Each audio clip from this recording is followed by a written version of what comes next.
નમસ્કાર વિદ્યાર્થી મિત્રો, આજે આપણે ઇતિહાસ ધોરણ 12 ઇતિહાસની અંદર પાઠ 1 પૂર્વ ભૂમિકા અને અર્વાચીન ભારતના ઇતિહાસની આધાર સામગ્રીનો ત્રીજો ભાગ એટલે કે આજે અંતિમ ભાગનો અભ્યાસ કરવા જઈ રહ્યા છીએ। આગળના બે વિડીયોની અંદર તમને આ પાઠ વિશે ઘણી વિસ્તારપૂર્વક માહિતી મેં આપેલી જ છે। તો આ પાઠની અંદર આપણને વધારે પડતું શું શીખવાનું છે? આ પાઠની અંદર ઘણા બધા ઇતિહાસકારોના નામ અને ઇતિહાસકારો દ્વારા લખાયેલા જે પુસ્તકો છે એમના નામ આપેલા છે। તો એ ઇતિહાસકારોના નામ, પુસ્તકોના નામ, સમય, સ્થાન, આ બધું વસ્તુ છે આપણને આમાં યાદ રાખવાની છે। ઇતિહાસ જે છે એ શરૂઆતમાં આપણે જોયું તો એક માનવ જીવનની પ્રયોગશાળા છે એમ કહેવાયું હતું, અને સાથે સાથે એ પણ કહેવામાં આવ્યું હતું કે દસ્તાવેજ નહીં તો ઇતિહાસ નહીં, એટલે ઇતિહાસની જાણકારી માટે દસ્તાવેજ જરૂરી છે। આવા દસ્તાવેજો એટલે કે આવી માહિતી લિખિત સ્વરૂપે, મૌખિક સ્વરૂપે, અભિલેખિત સ્વરૂપે કે અન્ય સ્વરૂપે આપણને રાષ્ટ્રીય અભિલેખાગાર જે દિલ્હીમાં આવેલું છે અને રાજ્ય કક્ષાએ ગાંધીનગરમાં જે આવેલું છે ત્યાંથી આપણે વિસ્તૃત પ્રમાણમાં મળી શકે છે। બ્રિટિશરોએ આપણા ઉપર 190 થી 200 વર્ષ સુધી તો રાજ કર્યું જ, પણ એ પહેલાં પણ ઘણા બધા યુરોપિયનો, વિદેશીઓ ભારતમાં આવ્યા હતા।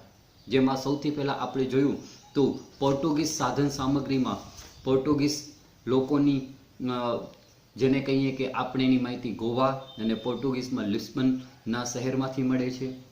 ત્યારબાદ ડચ લોકો આવ્યા હતા। ડચને બાદ કરતાં એના પછી ફ્રેન્ચ આવ્યા, અને ફ્રેન્ચ પછી બ્રિટિશરો જે છે બ્રિટિશકાલીન સમયમાં એઓ અહીંયા આવ્યા, જેમણે લગભગ 190 વર્ષ જેટલું આપણા પર રાજ કર્યું।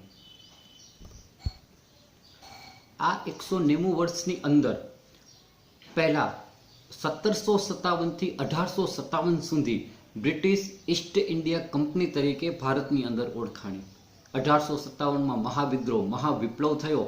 ત્યારબાદ અંગ્રેજોએ ભારત પર રાજ કરવા માટેના ઘણા નીતિ નિયમો, કાયદા કાનૂનની અંદર સુધારાઓ કર્યા। ત્યારબાદ 1857 થી કરી અને આપણે 1947માં આઝાદી મળી ત્યાં સુધીના રાજને બ્રિટિશ તાજનું રાજ છે એ કહેવામાં આવ્યું। એના બાદ આપણે જેને કહીએ કે બ્રિટિશ તાજના શાસનકાળ દરમિયાન જે કંઈ ઐતિહાસિક સાધન સામગ્રી મળતી એ પણ જોઈ, અને એ સાથે સાથે સ્વતંત્રતા દરમિયાન જ્યારે આપણે સ્વતંત્ર થયા એ સમય દરમિયાન જે કાંઈ પુસ્તકો, જે કાંઈ સાહિત્ય, જે કાંઈ દસ્તાવેજની રચના કરવામાં આવી તેના વિશેની માહિતી પણ આપણે આગલા વિડીયોમાં જોઈ। તો આજે આપણે આ પાઠના આગળની શરૂઆત કરીએ તો આજે આપણે એમાં સૌપ્રથમ જોવાનું છે પ્રાદેશિક ઐતિહાસિક સાધન સામગ્રી, એટલે કે આપણે જે તે પ્રદેશમાં રહીએ છીએ એ પ્રદેશમાંથી આપણને કઈ સાહિત્ય સામગ્રી મળે છે, કયા દસ્તાવેજો મળે છે કે જેને આધારે આપણે ઇતિહાસને જાણી શકીએ। તો આપણે ગુજરાત રાજ્યમાં રહીએ છીએ તો એ સમય દરમિયાન ગુજરાત રાજ્યમાં રહેતા લોકો જે છે એમને કઈ સાધન સામગ્રીની રચના કરી કે જેના દ્વારા આપણે આજે એમનો ઇતિહાસ જાણી શકીએ છીએ। ભારતના વિભિન્ન પ્રદેશોમાં થયેલી સ્વતંત્રતા સંગ્રામની જે ચળવળ છે એમાં ઇતિહાસ જે છે એ ખૂબ જ મોટા પ્રમાણમાં લખાયેલો જોવા મળે છે। એટલે કે ભારતની અંદર ફક્ત જેને કહીએ કે આ સ્વતંત્રતા સંગ્રામની ચળવળ છે એ ફક્ત કોઈ એક પ્રદેશ કે રાજ્ય પૂરતી ન હતી, પૂરા દેશ જેને કહીએ કે એની સાથે હતો। તો અન્ય પ્રદેશોમાંથી ઘણી બધી આપણે ઇતિહાસ જે છે મોટા પ્રમાણમાં મળે છે। તો ગુજરાતની વાત કરીએ તો ગુજરાતમાં આવા ગ્રંથો જે વિદ્યાપવન દ્વારા 10 ગ્રંથની ગ્રંથ શ્રેણી છે એ કેટલાક ભાગોમાં બ્રિટિશકાલીન ઇતિહાસ લખાયેલો જોવા મળે છે। મગનલાલ વખતચંદે ગુજરાત દેશનો ઇતિહાસ અને અમદાવાદનો ઇતિહાસ લખ્યો છે। તો આપણે ગુજરાતના ઇતિહાસકાર જેને કહીએ મગનલાલ વખતચંદ, એમના 2 ગ્રંથ પ્રકાશિત થયા છે, 2 પુસ્તક પ્રકાશિત થયા છે, જેમાં ગુજરાત દેશનો ઇતિહાસ અને અમદાવાદનો ઇતિહાસ આ 2 પુસ્તકો લખેલા છે। એલેક્ઝાન્ડર ફોર્બસે રાસમાળામાં ગુજરાતનો ઇતિહાસ આલેખ્યો છે। તો કર્નલ ટોડે ટ્રાવેલ ઇન વેસ્ટર્ન ઇન્ડિયામાં રાજસ્થાન અને ગુજરાતના પ્રવાસની નોંધો જોવા મળે છે। તો આપણે આમાંથી એ યાદ રાખવાનું છે કે ગુજરાતને લગતી ઇતિહાસની સાધન સામગ્રી, આધાર સામગ્રી આપણને ક્યાંથી મળી શકે? તો એમાં એલેક્ઝાન્ડર ફોર્બસે રાસમાળા જે છે એનામાં ગુજરાતનો ઇતિહાસ લખેલો છે। કર્નલ ટોડે ટ્રાવેલ્સ ઇન વેસ્ટર્ન ઇન્ડિયા, જેમાં ગુજરાત અને રાજસ્થાનના પ્રવાસની નોંધ છે. એ સિવાય આપણે કહીએ તો જેમ્સ મેકમર્ડો, કર્નલ વોકર જેવા અંગ્રેજોએ પણ કચ્છ અને કાઠિયાવાડ પર વિશેષ ગ્રંથો લખેલા છે. જદુના સરકાર અને એની સાથે આપણે જોઈએ તો G.S. સરદેસાઈ નામના મહાન ઇતિહાસકારોએ પણ આધુનિક કાળ વિશે ઠીક ઠીક લખાણ લખ્યું છે. ગાયકવાડી શાસન અને કચ્છ તથા કાઠિયાવાડી જે છે એના દેશી રાજ્યો સાથે સંકળાયેલા અનેક ખતપત્રો પણ આ સમયનો ઇતિહાસ પૂરો પાડે છે. તો ગુજરાતની અંદર જેને કહી શકીએ ગાયકવાડી શાસન એટલે કે વડોદરાના જે રાજા ગાયકવાડ છે એના શાસન દરમિયાન કચ્છ અને કાઠિયાવાડના જેને કહીએ કે ઘણા બધા રાજ્યો સંકળાયેલા જોવા મળે છે. એના અનેક ખતપત્રો, દસ્તાવેજો જે આપણે આધાર સામગ્રી તરીકે એનો આપણે ઉપયોગ કરી શકીએ છીએ. તો આમ આપણે અત્યાર સુધી આ દસ્તાવેજો, લખાણ, ચિત્રાત્મક માહિતી કાંઈ ને કાંઈ રીતે આપણે ઇતિહાસ મળી શકે છે. તો પોર્ટુગીઝોનો, ડચનો, ફ્રેન્ચ, બ્રિટિશ તાજનો, 1857નો મહાવિપ્લવ થયો ત્યારનો, એ સિવાય સ્વતંત્રતા સંગ્રામ દરમિયાનનો ઇતિહાસ અને આપણે જે પ્રદેશ રાજ્યમાં રહીએ છીએ એ ગુજરાતનો ઇતિહાસ, આમ વિભિન્ન સ્વરૂપે આપણે માહિતી તરીકે મળી ગયો છે. હવે આ પાઠમાં આપણે આગળ વધીએ તો હવે મહત્વના 2 મુદ્દા જે બાકી છે એની ચર્ચા કરવાની છે. આ બંને મુદ્દા જે છે, બંને મુદ્દામાંથી કોઈ એક પ્રશ્ન 3 માર્ક્સનો અગત્યનો છે, પૂછાઈ શકે એવો છે. તેનો પહેલો મુદ્દો છે વર્તમાનપત્ર અને સામાયિક.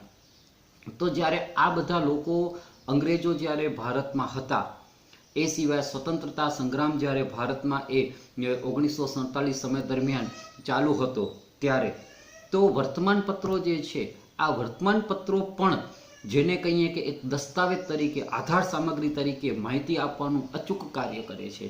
દાખલા તરીકે આપણે કોઈ પણ માહિતી, કોઈ પણ ઇન્ફોર્મેશન કે કોઈ સોર્સ જોઈતો હોય તો ક્યાંથી મળી શકે? તો એ આપણે મળી શકે છે વર્તમાનપત્રોની માહિતીમાંથી. તો એ સમય દરમિયાન કયા વર્તમાનપત્રો હતા, કયા વર્તમાનપત્રો દ્વારા ભારતની અંદર પ્રચાર પ્રસાર થતો હતો, તો આ પણ એક આધાર સામગ્રી તરીકે એનો ઉપયોગ થઈ શકે છે. તો આ 3 માર્ક્સના પ્રશ્નમાં આ એક પ્રશ્ન અગત્યનો છે. તો ચાલો આપણે તેના વિશે જોઈએ. વર્તમાનપત્રો અને સામાયિકો. બ્રિટિશ કાલીન ભારતમાં રાષ્ટ્રવાદના પ્રચાર પ્રસાર અર્થે સામાજિક અને ધાર્મિક સુધારણાઓ ક્ષેત્રે અનેક સામાયિક અને વર્તમાનપત્રો પ્રચલિત થયા હતા. હવે આપણે એમ કહી શકીએ કે જ્યારે બ્રિટિશરો ભારતમાં હતા ત્યારે ભારતની અંદર એક રાષ્ટ્રવાદની જરૂર હતી. આપણો દેશ આવી ભાવના મજબૂત બને તો જ આપણે અંગ્રેજો સામે લડી અને આપણો દેશ આઝાદ કરાવી શકીએ. તો આવા રાષ્ટ્રવાદ ક્યારે થઈ શકે? તો આ રાષ્ટ્રવાદનો પ્રચાર અને પ્રસાર થવો જોઈએ. તો આ પ્રચાર અને પ્રસાર કરવા માટેનું એક હાથવગું સાધન હોય તો તે છે વર્તમાનપત્ર. તો આમ ભારતની અંદર સામાજિક અને ધાર્મિક સુધારણાના ક્ષેત્રે સમાજમાં પણ સુધારો આવવો જોઈએ, ધર્મમાં પણ સુધારો આવવો જોઈએ. તો આ ક્ષેત્રે સામાયિક એટલે કે જેને કહીએ બુક્સ છે, પુસ્તકો છે અને વર્તમાનપત્રો એ પ્રચલિત થયા. વર્તમાનપત્રો કેવી રીતે પ્રચલિત થયા અને ભારતમાં સૌપ્રથમ કોણે શરૂઆત કરી તો તે જોઈએ. ભારતમાં 1780માં જેમ્સ એ હિકીએ બેંગોલ ગેઝેટ લઈ અને પત્રકારત્વની શરૂઆત કરી. એટલે આપણે કહી શકીએ કે ભારતની અંદર વર્તમાનપત્ર છે 1780માં શરૂ થયું, જે જેમ્સ એ હિકી નામના વ્યક્તિએ ચાલુ કર્યું હતું અને નામ હતું બેંગોલ ગેઝેટ. રાજારામ મોહન રાય ભારતીય નવજાગૃતિ અને પત્રકારત્વના પિતા હતા. એવી જ રીતે રાજારામ મોહન રાય છે એને પણ ભારતમાં પત્રકારત્વને ખૂબ જ મહત્વ આપ્યું, જેના કારણે એ ઈચ્છતા હતા કે લોકોમાં નવજાગૃતિ આવે.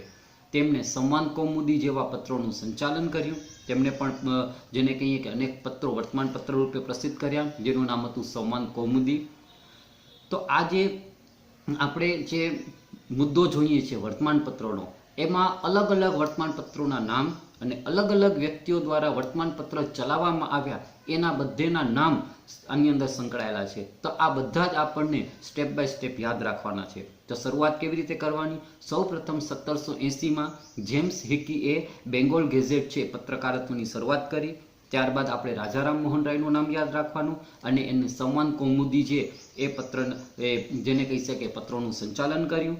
ત્યારબાદ વિશિષ્ટ અલગ અલગ વર્તમાનપત્રોની વાત કરીએ તો દાદાભાઈ નવરોજી રાસ્ત ગોફતાર, મુંબઈના મુંબઈ સમાચાર, કેશવ ચંદ્ર સેનના સુરતી સમાચાર, લોકમાન્ય તિલકના મરાઠા અને કેસરી, એની બેસન્ટના ન્યૂ ઇન્ડિયા અને કોમનવેલ્થ, બારિન્દ્ર અને અરવિંદ ઘોષના યુગાંતર અને સંધ્યા, ઈશ્વરચંદ્ર વિદ્યાસાગરના સોમપ્રકાશ, સ્વામી વિવેકાનંદના પ્રબુદ્ધ ભારત, મોતીલાલ ઘોષના અમૃત બાજાર પત્રિકા, મહાત્મા ગાંધીના યંગ ઇન્ડિયા અને હરિજન, ભારતેન્દુ હરિશ્ચંદ્રની પત્રિકા હરિશ્ચંદ્ર, મોતીલાલ નહેરુનું ઇન્ડિપેન્ડન્સ, મૌલાના આઝાદનું અલ હિલાલ અને હિન્દુસ્તાન ગદર પાર્ટીનું ગદર આ સૌથી મહત્વનું ગણી શકાય. તો આ મુદ્દામાં આપણે ઘણા બધા જે છે એ વ્યક્તિઓ અને તેના દ્વારા રજૂ થયેલા પત્રો, સામાયિકો અને વર્તમાન પત્રોની વાત કરી. તો આ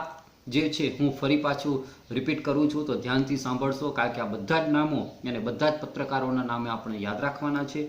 તો જેમ કહી શકીએ કે શરૂઆત આપણે કરી 1780 જેમ્સ હિકી, બેંગોલ ગેઝેટ, ત્યારબાદ રાજારામ મોહન રાય, સંવાદ કૌમુદી, આગળ વધતા દાદાભાઈ નવરોજીનું રાષ્ટ્ર ગોફતાર, મુંબઈના મુંબઈ સમાચાર, કેશવ સેનના સુરતી સમાચાર, લોકમાન્ય તિલકના મરાઠા અને કેસરી, એની બેસન્ટના ન્યૂ ઇન્ડિયા અને કોમનવેલ્થ, બારિન્દ્ર અને અરવિંદ ઘોષના યુગાંતર અને સંધ્યા, ઈશ્વરચંદ્ર વિદ્યાસાગર છે એનો સોમપ્રકાશ, સ્વામી વિવેકાનંદ પ્રબુદ્ધ ભારત, મોતીલાલ ઘોષના અમૃત બાજાર પત્રિકા, મહાત્મા ગાંધીના યંગ ઇન્ડિયા અને હરિજન, ભારતેન્દુ હરિશ્ચંદ્રની પત્રિકા હરિશ્ચંદ્ર, મોતીલાલ નહેરુનું ઇન્ડિપેન્ડન્સ અને મૌલાના આઝાદનું અલ હિલાલ, તેમજ હિન્દુસ્તાન ગદર પાર્ટીનું ગદર સૌથી મહત્વપૂર્ણ ગણી શકાય.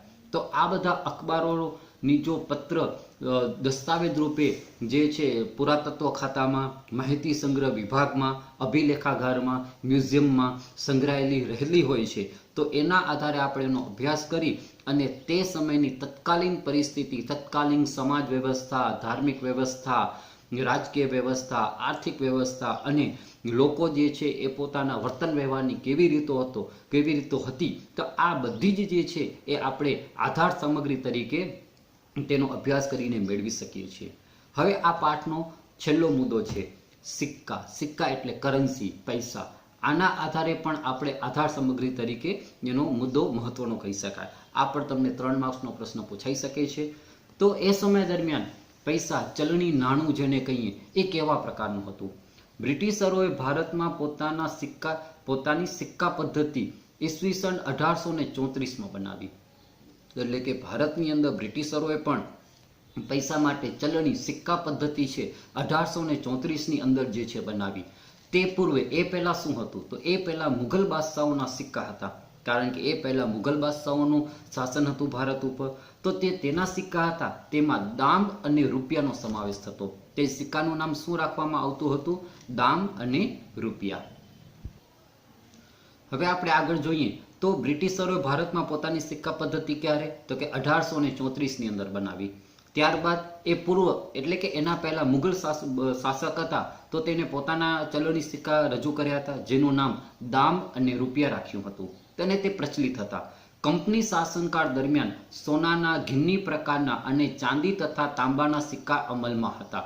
હવે જ્યારે અંગ્રેજ કંપનીનું શાસન હતું ત્યારે સોનાના, જેને ગિન્ની પ્રકારના સિક્કા કહેવામાં આવતા, ચાંદી તથા તાંબાના સિક્કા પણ અમલમાં હતા. આ વાત હતી 1757થી 1857 સુધી. ત્યારબાદ આવ્યું 1857 પછી બ્રિટિશ તાજ. તો આ તાજના શાસનની શરૂઆતમાં ઈસવીસન 1818 થતા રાણી વિક્ટોરિયાની છબીવાળા તથા વિક્ટોરિયા ક્વીન લખેલા સિક્કાઓ પ્રચલિત થયા. ત્યારબાદ નવા સિક્કાઓ અંગ્રેજોએ અમલમાં લાવ્યા. આ સિક્કાઓ જે છે એમાં રાણી વિક્ટોરિયાની છબીવાળા, એટલે સિક્કા ઉપર રાણી વિક્ટોરિયાની છાપ હોય તેવા અને વિક્ટોરિયા ક્વીન લખેલું હોય તેવા સિક્કાઓ પ્રચલિત થયા. એડવર્ડ સાતમાના સિક્કા બોડિયા રાજાના સિક્કા કહેવાતા. એ સિવાય બીજા પણ સિક્કાઓ પ્રચલિત હતા, જે એડવર્ડ સાતના સિક્કા હતા, જેને બોડિયા રાજાના સિક્કા કહેવામાં આવતા હતા.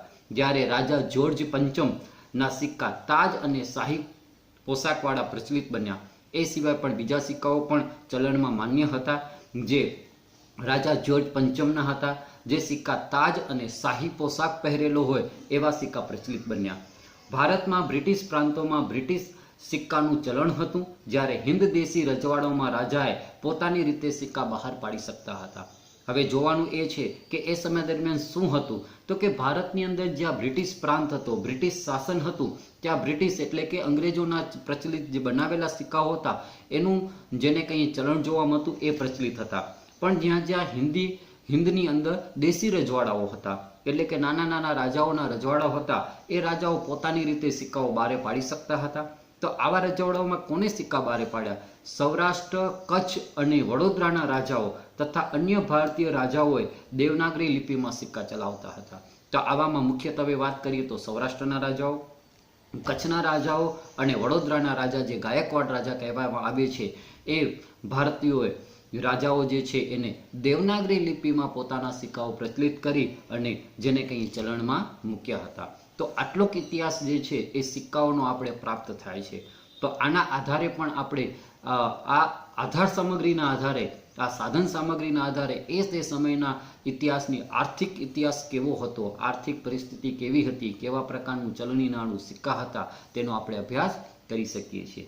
અને છેલ્લે ભારતમાં આવેલી વિભિન્ન યુરોપિયન સત્તાના આગમનથી ક્રમશઃ ભારતમાં પરિવર્તન થતું રહ્યું. દાખલા તરીકે પોર્ટુગીઝ, ડચ, ફ્રાન્સ, બ્રિટિશરો જેમ જેમ આવતા ગયા તેમ તેમ ભારતીય સત્તાઓમાં તબક્કે તબક્કે પરિવર્તન થતું જોવા મળે છે. છેવટે બ્રિટિશ ઈસ્ટ ઇન્ડિયા કંપનીએ 1757માં પોતાના શાસનનો પ્રારંભ કર્યો, જેને કહી ત્યારથી કાયદાકીય રીતે અથવા તો એમ કહી શકીએ કે પૂર્ણ રૂપે અંગ્રેજોએ ભારત પર શાસનની શરૂઆત કરી. બ્રિટિશ સત્તા લગભગ 200 વર્ષ સુધી ભારત પર ચાલતી રહી. બ્રિટિશ સત્તાની વિભિન્ન નીતિઓ વિશે અંગ્રેજીમાં ઐતિહાસિક સામગ્રી પ્રાપ્ત થાય છે. જે લોકો 200 વર્ષ સુધી એક દેશ ઉપર શાસન કરેલું હોય તો સીધી અને દેખીતી વાત આપણને જોવા મળે છે કે એના મહત્વપૂર્ણ ઘણી બધી રીતભાતો, એના વ્યવહારો, એની જેને કહી શકીએ પદ્ધતિઓ, આ બધી માનસપટ ઉપર ખૂબ જ ઊંડાણપૂર્વક રીતે છવાઈ જાય છે અને એનામાંથી કાંઈ ને કાંઈ વસ્તુ ગ્રહણ થતી રહે છે. તો આ બ્રિટિશ સત્તાની વિભિન્ન માહિતી છે એ અંગ્રેજીમાં પણ સાહિત્યિક રૂપે પ્રાપ્ત થાય છે. તો સ્વતંત્રતા સંગ્રામ વિશે પણ મોટી માત્રામાં ભારતીય તથા વિદેશી ભાષામાં ઐતિહાસિક સાધન સામગ્રી મળી આવે છે. તો સાથે સાથે આપણે એમ પણ કહી શકીએ કે જ્યારે ભારત સ્વતંત્ર થયું ત્યારે એ સ્વતંત્રતા દરમિયાન જે કાંઈ દસ્તાવેજો, જે કાંઈ પુસ્તકો લખાણા તે વિદેશી ભાષા અને ભારતીય ભાષાનો પણ પ્રયોગ જોવા મળે છે. લગભગ 100 વર્ષ લાંબા ચાલેલા સ્વતંત્રતા સંગ્રામ અને તેમાં અગ્રગણ્ય નેતાઓ વિશે પણ મોટી માત્રામાં થયેલું લખાણ છે એ આપણે એક કે બીજી રીતે જોવા મળે છે. આ બધી બાબતોને ધ્યાનમાં લઈ આધુનિક ઇતિહાસકારોએ આધુનિક ભારતનો ઇતિહાસ લખી સ્વતંત્રતા સંગ્રામના ઇતિહાસ પર પ્રકાશ પાથર્યો છે. એટલે કે આપણે એમ કહી શકાય કે ઇતિહાસની જે માહિતી છે એ આપણને કેવી રીતે પ્રાપ્ત થાય, તો ઇતિહાસની માહિતી પ્રાપ્ત કરવા માટે મેં તમને આગળ વાત કરી એ પ્રમાણે લિખિત, અભિલિખિત, મૌખિક, ચિત્રાંકન, આ ઘણી બધી પદ્ધતિઓ દ્વારા સંચવાયેલા દસ્તાવેજોના આધારે આપણે ઇતિહાસની માહિતી મેળવી શકીએ છીએ. એટલે કે દસ્તાવેજ નહીં તો ઇતિહાસ નહીં, આ પાઠની અંદરનું આ એક મહત્વનું વાક્ય છે એ આપણને પુરવાર થઈ શકે છે. તો આ પાઠની અંદર આપણે ભારતની અંદર બ્રિટિશરોએ તો શાસન કર્યું જ, એ પહેલાં જે અલગ અલગ જાતિ, જેમ કહી શકીએ કે પોર્ટુગીઝ છે, ડચ છે, ફ્રેન્ચ છે, એ લોકો આવી અને એને પણ આપણા ઉપર જેને કહીએ કે શાસન કરવાનું કારણ એક જ હતું કે ભારત જે છે એ આર્થિક રીતે સમૃદ્ધ હતું અને એની સાથે વેપાર કરી અને પોતે પણ આર્થિક રીતે સમૃદ્ધ થઈ શકે, આ લાલચાએ જ જેને કહીએ કે એ લોકો અહીંયા આવ્યા હતા. તો પ્રથમ પાઠની અંદર આપણે લેસન એટલે કે આપણો ઇતિહાસ જે છે આખા વર્ષ દરમિયાન જે પાઠ ભણવાના છીએ તેની પૂર્વ ભૂમિકા રૂપે આપણે આગળ શાનો અભ્યાસ કરવાનો છે. તો આ આપણે 1 થી 9 પાઠ જે છે એમાં 1947 સુધીનું ભારત અને કયા કયા સુધારાઓ, કયા કયા રાજાઓ, કયા કયા ગવર્નરો, કયા પ્રકારનું ભારત સાથે વર્તન કર્યું, આ બધી વસ્તુઓનો આપણે અભ્યાસ કરવાનો છે. અને આ બધી આધાર સામગ્રી આપણને ક્યાંથી મળી શકે તેની જેને કહી શકીએ કે ટૂંકમાં ઇતિહાસકારોના નામ, ઇતિહાસકારો દ્વારા લખાયેલા પુસ્તકો, એના દ્વારા રચાયેલા ગ્રંથમાળાઓ વગેરેનો ઉલ્લેખ આપણે પ્રથમ પાઠમાં જોવા મળે છે. સાથે સાથે એ સમય દરમિયાન વર્તમાનપત્ર અને સિક્કાઓ કેવા પ્રમાણમાં જેને કહી શકીએ કે આપણને મળતા હતા એનો પણ દસ્તાવેજ રીતે આપણે અભ્યાસ કરી શકીએ છીએ. તો આ પ્રથમ પાઠ જે છે આપણો ઇતિહાસનો અહીં જ પૂર્ણ કરીએ છીએ. તો વિડીયોને ધ્યાનથી 1-2 વખત જુઓ અને એને સમજવાને પ્રયત્ન કરશો. તો મને નથી લાગતું કે આ પાઠની અંદર તમને કોઈ પણ વસ્તુ છે એ ન સમજાણી હોય. તો આ વિડીયોને 2-3 વખત ધ્યાનથી સાંભળવો, સાથે પાઠ્યપુસ્તક રાખવું, પેન્સિલ લેવી, અગત્યના મુદ્દાઓ જે છે, અગત્યના ઇતિહાસકારોના પુસ્તકોના નામ છે તેના નીચે અંડરલાઈન કરવી. ધન્યવાદ.